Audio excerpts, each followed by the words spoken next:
Berapa sih biaya untuk bisa kuliah di UT? Oh iya, kalau kalian kuliah di UT, kalian tidak perlu keluar biaya tambahan untuk... Halo teman-teman semuanya, ketemu lagi saya Cak Ibo. Di channel ini, saya akan menceritakan pengalaman saya memulai kuliah 1 di usia saya yang menjelang 40 tahun ini, yaitu di Universitas Terbuka atau di UT.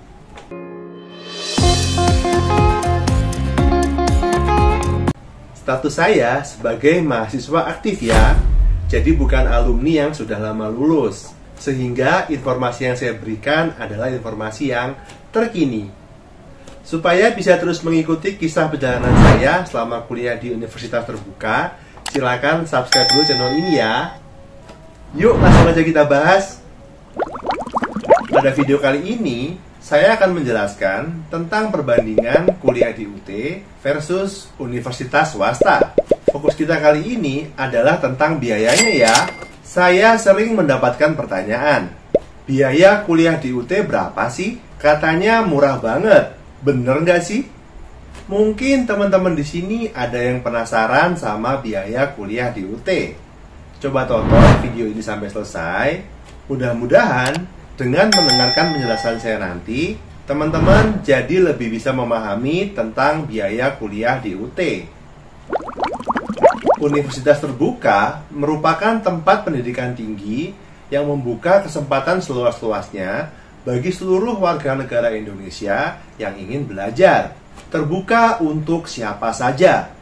Salah satu yang paling sering ditanyakan oleh masyarakat adalah, berapa sih biaya untuk bisa kuliah di UT? Pada video kali ini, saya akan mengupas dan membandingkan biaya kuliah di UT dengan biaya kuliah di beberapa universitas swasta yang ada di Jakarta. Disclaimer, perbandingan ini adalah ringkasan ya, hanya digunakan sebagai ilustrasi. Untuk rincian biaya yang sebenarnya, silakan cek biaya pendidikan pada website masing-masing universitas. Oh iya, sebelumnya saya telah membuat video yang membahas tentang perbandingan jadwal kuliah di UT versus kampus lain. Kalau kalian belum nonton, silakan klik link di atas ini ya. Harapan saya, setelah melihat ilustrasi ini, kalian jadi benar-benar mengenal dan memahami biaya kuliah di Universitas Terbuka. Tak kenal maka tak sayang, langsung aja kita kupas sekarang.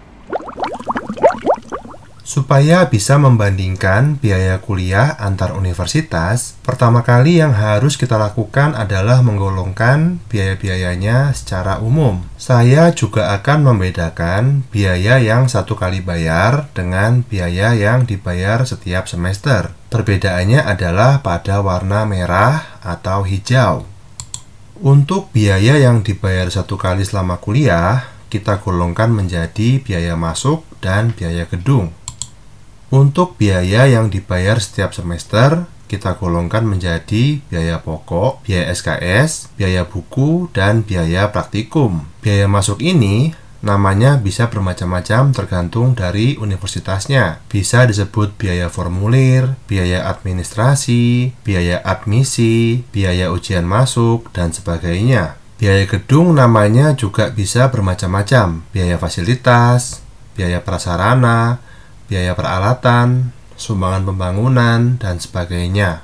Biaya pokok adalah biaya yang sifatnya menyangkut operasional kampus. Namanya bisa bervariasi. Ada yang menyebut biaya pengembangan, biaya penyelenggaraan, biaya pokok perkuliahan, dan sebagainya. Selanjutnya untuk biaya SKS, biaya buku, dan biaya praktikum, rasanya sudah cukup jelas ya. Selanjutnya kita akan kupas komponen biaya untuk beberapa universitas swasta.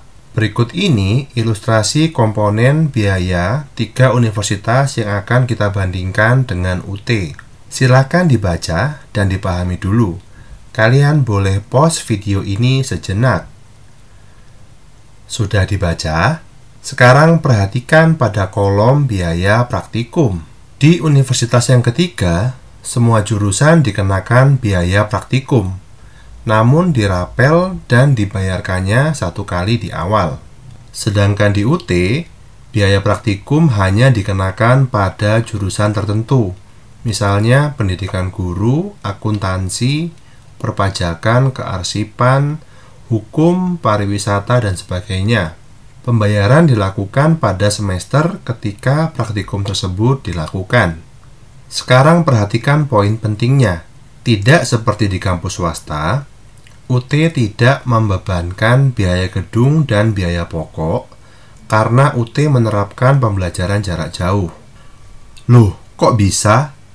Ya, karena mahasiswa memang tidak datang ke kampus, sehingga mereka tidak pakai listriknya kampus, meja kursinya kampus, dan sebagainya. Intinya, yang dibebankan UT ke mahasiswa hanyalah biaya yang langsung berkaitan dengan proses pendidikan.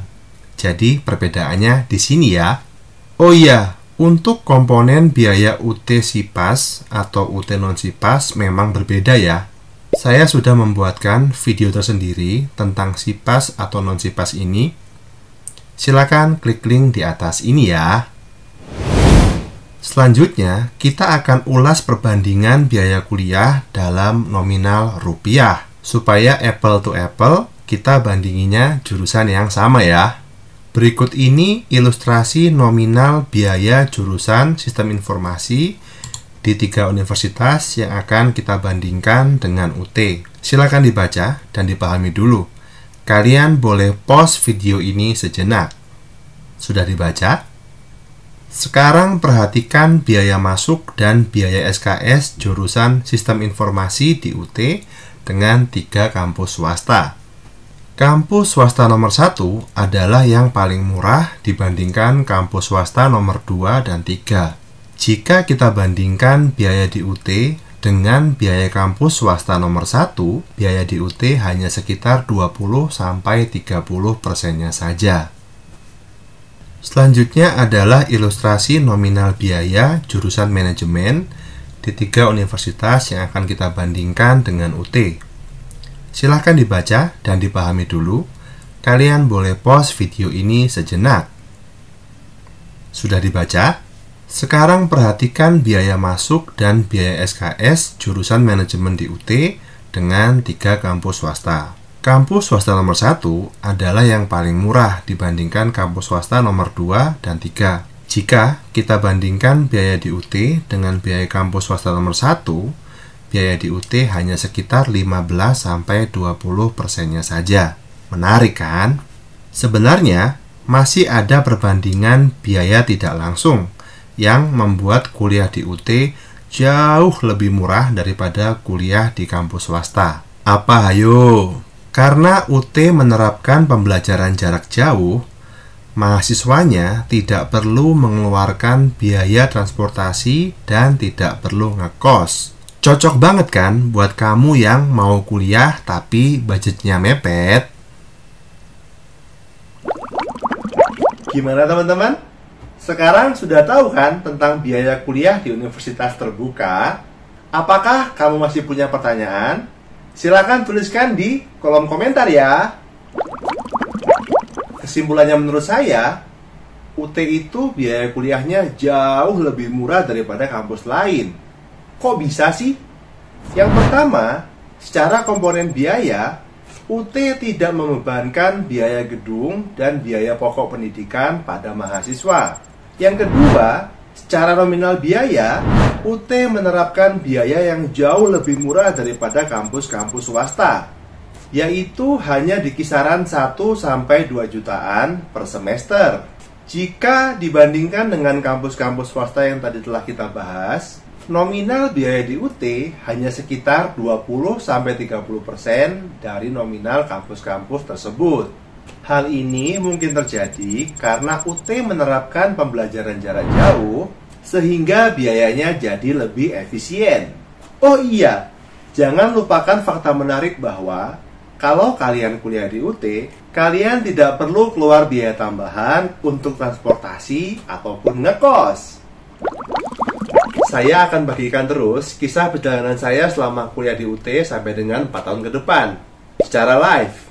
Saya juga akan memberikan penjelasan serta info-info seputar perkuliahan di universitas terbuka. Tolong bantu sebarkan informasi ini agar semakin banyak orang yang punya kesempatan untuk belajar. Demikian penjelasan saya pada video kali ini. Mudah-mudahan bermanfaat. Bantu dukung channel ini dengan menekan tombol subscribe dan like. Sampai ketemu di video selanjutnya. Terima kasih sudah menonton. Saya Caipo pamit. Dadah.